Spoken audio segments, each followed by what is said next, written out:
To the world, they were Lucy and Ricky Ricardo, America's couple, a fiery redhead and her charming Cuban husband whose antics were a staple in 40 million homes, a weekly dose of laughter and chaotic, unconditional love.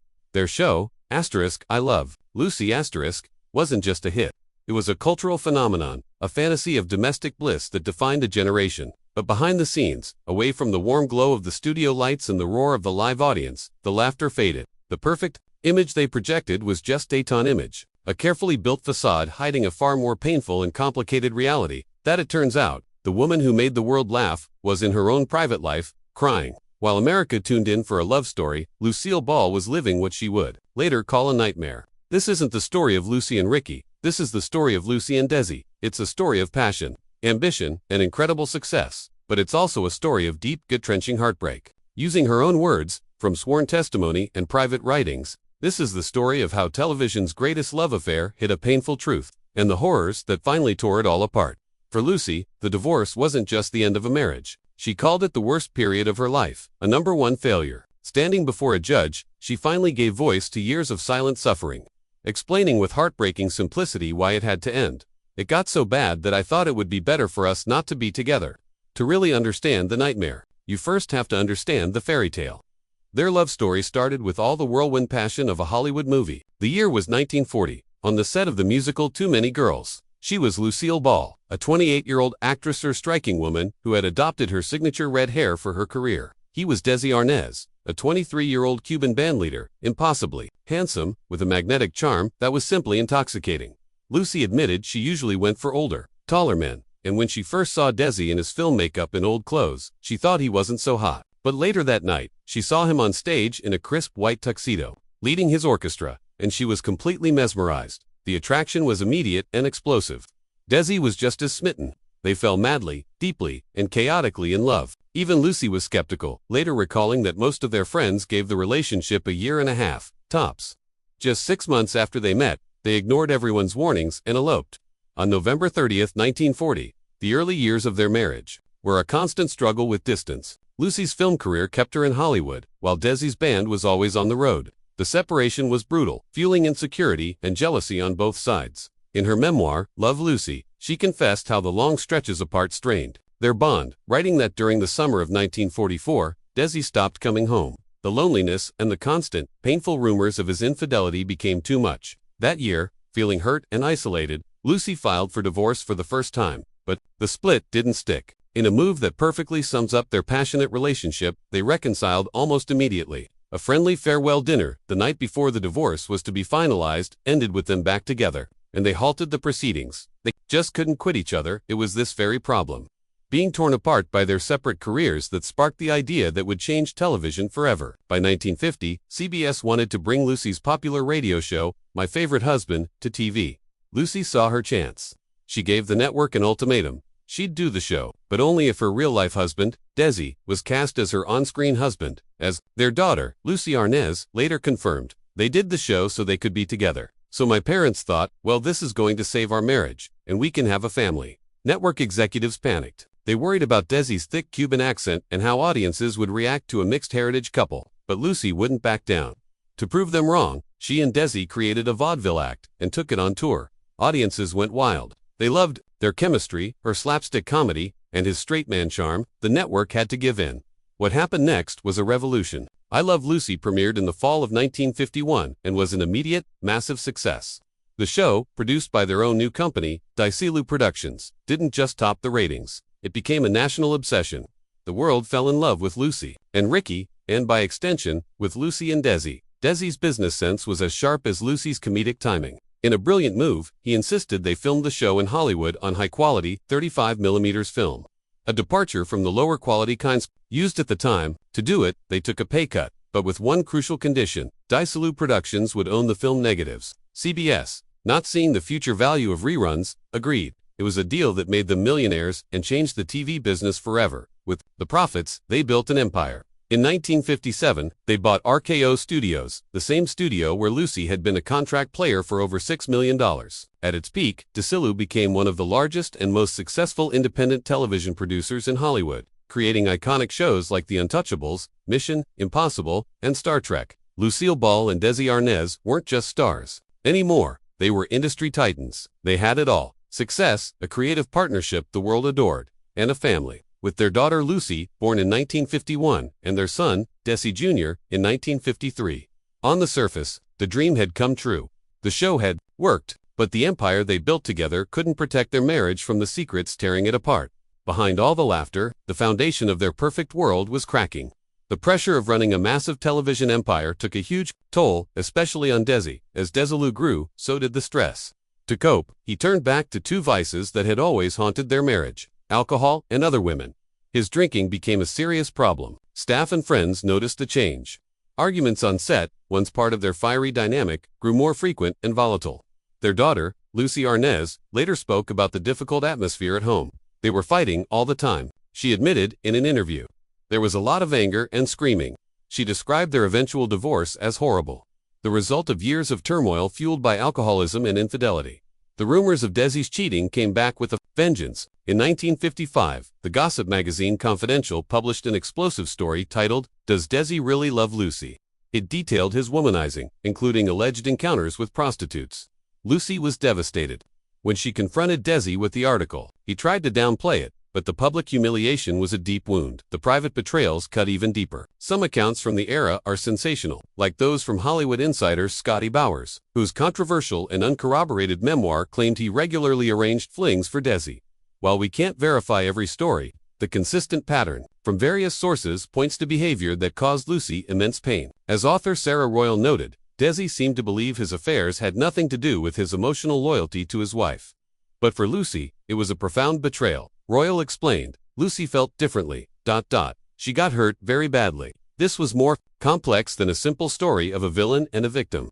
Desi himself acknowledged his part in it in his memoir, a book. He wrote about their downward spiral. The more our love life deteriorated, the more we fought, the less sex we had, the more unhappy we were, the more I worked, and the more I drank. He then made a startling claim that his were not one-sided, writing, "I began to fill my needs elsewhere, and so did she." This allegation against Lucy was never substantiated by her or anyone in their inner circle, but it shows the depth of the bitterness that had poisoned their marriage. For Lucy, the pain was made worse by the pressure to keep up the happy facade. She later described lying awake at night, worried about her marriage and her children, crying silently so no one would see her vulnerability. She had tried desperately to hold it all together, hoping their family would be the glue. But the trust was gone, eroded by years of broken promises. The golden couple was drowning. The laughter that filled millions of homes was a hollow sound in their own.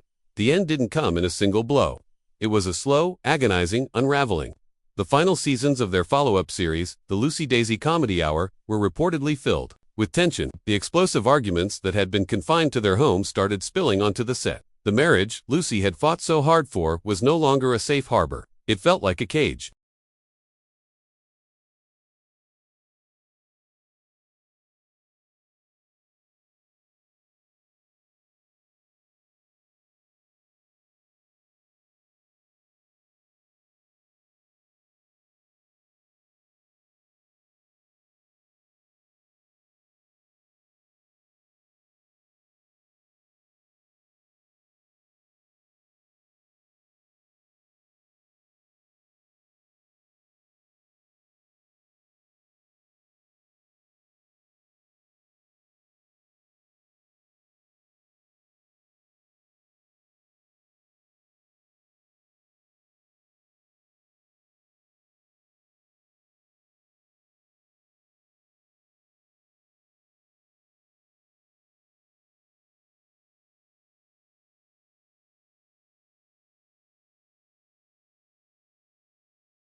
In her own words, she called this period a nightmare. The love was still there, buried under years of hurt, but it wasn't enough anymore. The constant conflict left her feeling drained and afraid. The decision to finally leave was excruciating. To walk away meant dismantling not just a marriage, but a dynasty they had built together. Desi recalled the brutal conversation that marked the true end. In his memoir, he described an argument where Lucy, her temper sharpened by years of pain, finally unleashed her fury.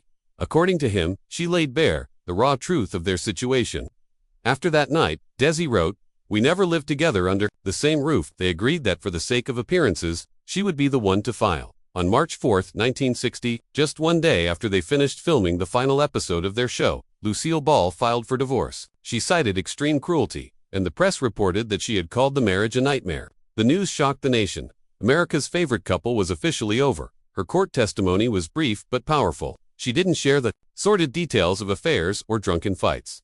Instead, with tears in her eyes, she spoke with a quiet finality, saying their life together was full of contention and that many arguments for a number of years had taken their toll. She delivered the line that captured it all, a statement not of anger, but of utter exhaustion.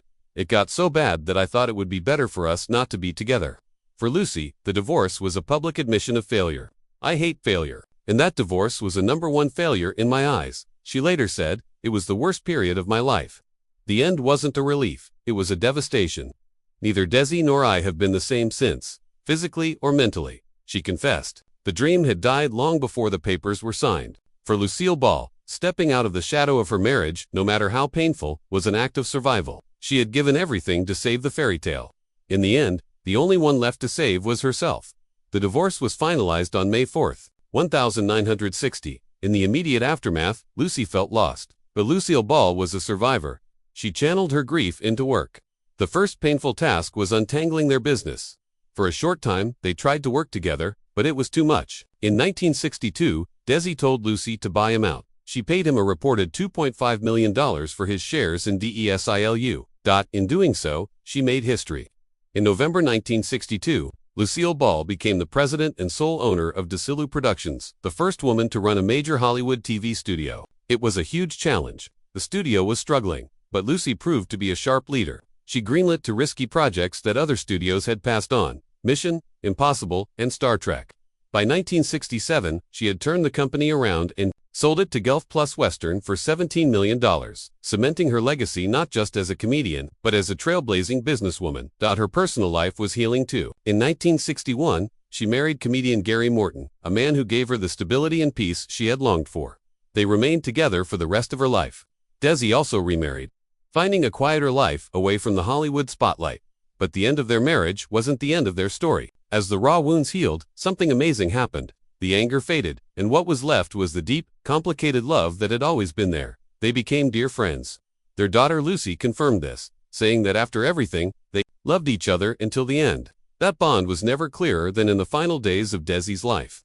In late 1986, Desi was dying from lung cancer. Lucy called her mother, knowing it was time to say goodbye. She held the phone to her father's ear. Lucy recalled hearing her mother's voice, repeating over and over, "I love you. I love you, Desi. I love you." Through his illness, Desi's voice was weak but clear as he responded, "I love you, too, honey." It was the last thing he ever said to her. As Lucy later realized, the day they spoke, November 30th, was their 46th wedding anniversary. Desi passed away 2 days later. Just 5 days after his death, Lucy was being celebrated at the Kennedy Center Honors. On stage, actor Robert Stack read a tribute Desi had written for her before he died. "I Love Lucy" had just one mission: to make people laugh, he wrote. Lucy gave it a rare quality. "I told them, give Lucy 90% of the credit, .. Single quotes, Viv, Fred and I were just props. Damn good props, but props nonetheless. P.S. I Love Lucy was never just a title." In that moment, the world saw the truth. The love between them had survived it all. The story of Lucille Ball and Desi Arnaz isn't just a tragedy. It's a complex and deeply human story about the collision of great love and great pain. They were two brilliant people who created magic together, but whose personal demons and the weight of fame ultimately drove them apart. Lucille Ball's life was a testament to resilience. She took what she saw as her greatest failure and refused to let it define her. She built a new life, became a titan of industry, and found peace. And yet, she never fully let go of the man she called the great love of her life. Their story reminds us that some bonds, no matter how broken, endure. The nightmare was real, but so was the love that remained. a love that transcended divorce, and even death itself. What are your memories of Lucille Ball and I Love Lucy? Does learning about her private struggles change how you see her incredible legacy? Let us know in the comments below. And if you're interested in more stories about the hidden lives of classic Hollywood legends, be sure to subscribe. Thanks for watching.